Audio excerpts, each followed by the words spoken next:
क्या हुआ पॉपी? आज तो तुम बड़े खुश लग रहे हो। मैं तो हमेशा ही खुश रहता हूँ। क्या तुम लोग मेरे साथ खेलना चाहोगे?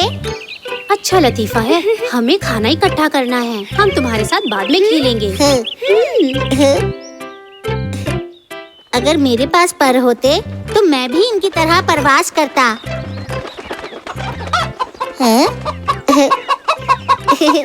मुर्गी अम्मी, चूजों को लेकर कहाँ जा रही हो? हम खाना तलाशने जा रहे हैं। हम तुम्हारी तरह हमेशा खेल थोड़ी ना सकते हैं। मुर्गी अम्मी, तुम क्यों चिड़ियों की तरह परवास करके खाना नहीं तलाश करती? तो बच्चों को महफूज करके चलना भी नहीं पड़ेगा। अच्छा लतीफा करते हो पॉपी बेटा। मैं चिड़ियों की तरह परवाज नहीं कर सकती। परवाज नहीं कर सकती? तो फिर तुम्हारे पर किस काम के हैं? परवाज के लिए ही है, लेकिन चिड़ियों की तरह परवाज नहीं कर सकते। समझे तुम? हम मुर्गियाँ ज्यादा ऊंचा परवाज नहीं कर सकते हैं, सिर्फ थोड़ी ही दूर कर सकते हैं।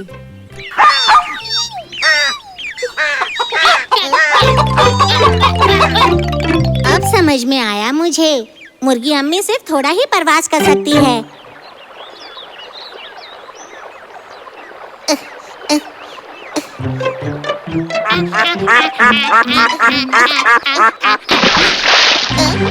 क्या बात है? मुझे देखकर भाग क्यों रहे हो? मैं तुम्हें अजियत नहीं पहुंचाऊंगा। तुम दौड़कर आ रहे थे ना, तो मैं खौफजदा हो गई।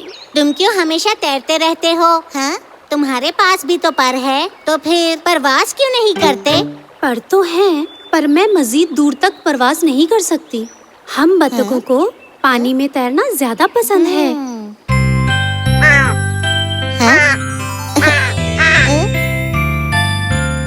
ओ मेरे अजीज कौवे, तुम क्यों मुर्गी अम्मी की मानिंद चलकर खाना तलाश नहीं करते? क्यों करूं, जबकि मैं इतने अच्छे से परवास कर सकता हूँ। मुझे परवास करके खाना तलाश करना पसंद है। उफ, काश मैं भी परवास कर सकता तो कितना मजा आता।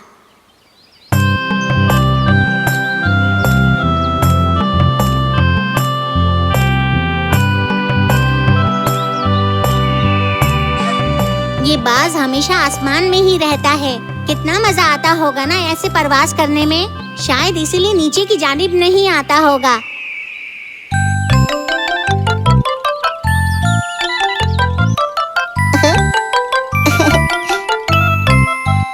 एक छोटी सी तितली भी परवास कर सकती है। मुझे भी परवास करना है। मैं परवास करने जा रहा हूँ। महफूज करो! अम्मी, बचाओ!